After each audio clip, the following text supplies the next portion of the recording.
آپ کا دماغ بالکل خراب ہو چکا ہے. اسے نا شدید علاج کی ضرورت ہے. چلو ایک کام کرو, تم اپنا یہ شوق بھی پورا کر لو, لیکن ایک بات یاد رکھنا, خون کی کشش بیوی کی محبت سے کئی گنا زیادہ ہوتی ہے. کہیں ایسا نہ ہو کہ اس بار عبدالباری بیوی کے بجائے بہن کے ساتھ کھڑا ہو جائے. میں یہاں پچھلی باتوں پر تبصرہ کرنے نہیں آئی ہوں. مجھے تو اس کی فکر کھینچ لائی ہے جو اس دنیا میں آنے والا ہے. فائنلی رضا کی اماں پہنچ جاتی ہے سائرہ کے گھر اور اس کو جا کر کہتی ہے کہ تمہارے تو بچہ ہونے والا ہے اور تم یہاں اپنے والدین کے گھر پہ بیٹھی ہوئی ہو, تمہیں تو سسرال میں ہونا چاہیے, آخر کار یہ میرے ہی خاندان کا بچہ ہے.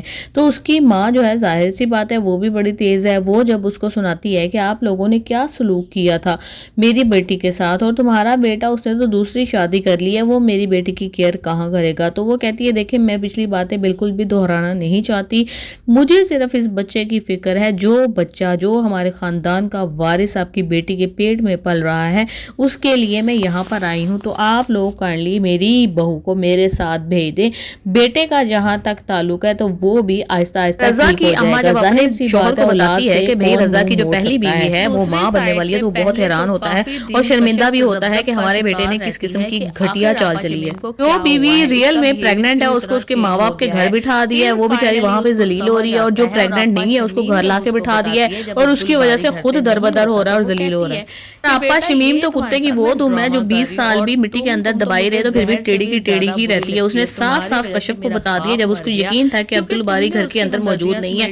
وہ کہتی ہے اے حرافہ عورت, میں تیری زندگی خراب کر دوں گی, تم کیا سمجھتی ہو کہ تم میرے بھائی کے ساتھ عیاشی کی زندگی گزارو گی.